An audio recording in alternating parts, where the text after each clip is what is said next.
Saudara-saudari terkasih, apakah saudara sudah memulai hari ini dengan penuh sukacita dan punya niat untuk berbuat baik meskipun kecil? Semoga Tuhan memberkati niat baik saudara. Saya beberapa hari ini semakin menyadari bahwa Paulus, rasul besar itu, ternyata menggarisbawahi dengan jelas inti pewartaannya adalah Yesus yang tersalib. Aku tidak mewartakan Kristus selain Dia yang disalibkan. Itu katanya. Dan saya bertanya, kenapa bukan Dia yang dibangkitkan, tetapi Dia yang disalibkan? Bukankah kebangkitan itu lebih mulia dan sementara salib adalah derita? Kenapa intinya adalah justru Yesus yang disalibkan? Rupanya memang derita dan salib adalah sebuah tindakan cinta yang dibenarkan oleh Allah melalui kebangkitan. Jadi kebangkitan adalah tindakan Allah membenarkan Yesus yang mengorbankan dirinya. Jadi yang paling penting adalah pengorbanannya itu. Tentu tidak bisa dipisahkan. Tetapi kalau mewartakan, menggarisbawahi kebangkitan dan lupa salib menjadi keliru. Karena tidak ada kebangkitan tanpa salib. Dan rupanya salib dan derita adalah rahasia bagaimana kita bisa mengatasi penderitaan. Dalam kenyataannya kita itu menderita. Entah lama, entah sebentar, entah sering, entah jarang, kita mengalami penderitaan. Hidup di dunia ini penuh dengan penderitaan. Tetapi justru kita bisa mengatasi derita itu. Bahkan seluruh proses manusia hidup adalah sebuah proses menjawab satu pertanyaan ini. Bagaimana saya bisa mengatasi penderitaan yang ada di dalam hidup saya? Dan justru salib Kristus adalah kunci untuk memahami derita yang kita alami. Rupanya derita itu kalau diterima sebagai ungkapan cinta bukan lagi menjadi derita, tetapi menjadi korban yang menyelamatkan. Nah, itu salah satu cara, salah satu jalan bagi kita. Bagaimana mengatasi penderitaan, bukan menghindarinya, tetapi menerimanya dan menjadikannya sebagai silih untuk dosa-dosa kita maupun dosa orang lain.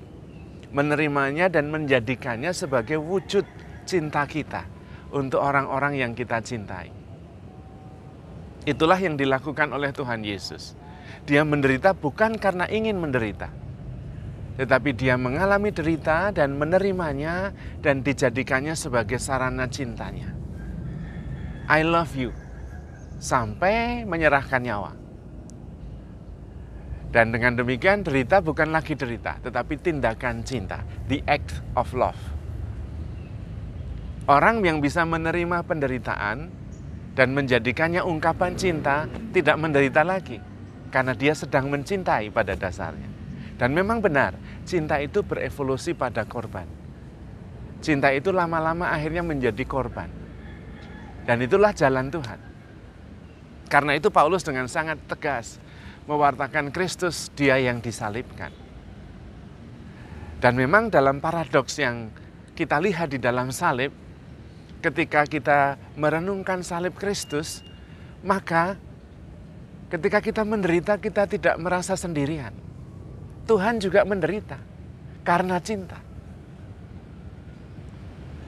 Karena itu kita bisa juga menerima derita kita seperti Tuhan menerima penderitaan sebagai the act of love.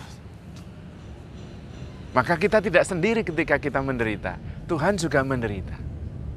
Dan kalau kita bisa menyatukan derita kita dengan derita Tuhan, maka penderitaan kita bukanlah suatu yang sia-sia, tetapi sebuah jalan keselamatan.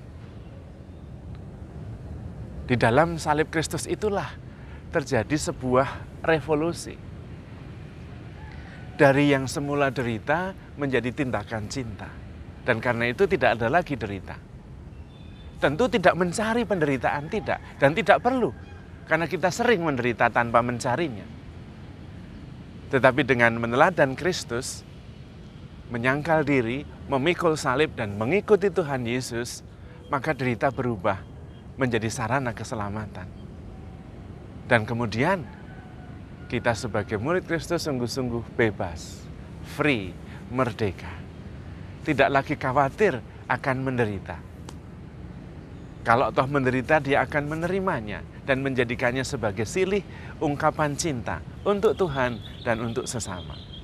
Menyatukan derita kita dengan derita Kristus yang membawa keselamatan, bukan menderita sia-sia. Kita semua juga mengalami hal itu. Maka kita diminta oleh Tuhan untuk sungguh-sungguh mengerti bahwa salib adalah bukti sekaligus tindakan cinta yang nyata kepada kita. Dan itu dibenarkan. Dibenarkan oleh Allah dengan membangkitkan Yesus. Maka poin utamanya adalah kesediaan kita mencintai. Dan konsekuensi dari cinta seringkali harus menderita. Kita terima sebagai konsekuensi cinta. Tetapi ujung-ujungnya adalah kebangkitan. Maka poin lain yang perlu kita renungkan adalah bahwa penderitaan itu bukan akhir. Akhirnya adalah kemuliaan dan kebangkitan. Maka kita juga mempunyai harapan dan keberanian untuk menerima derita. Karena kita tahu derita bukan akhir, tetapi jalan untuk menuju kemuliaan kebangkitan. Akhirnya adalah kemuliaan dan kebangkitan. Tetapi bukan itu yang kita perjuangkan dan kita kejar, lalu lupa akan salib. Tidak, terbalik.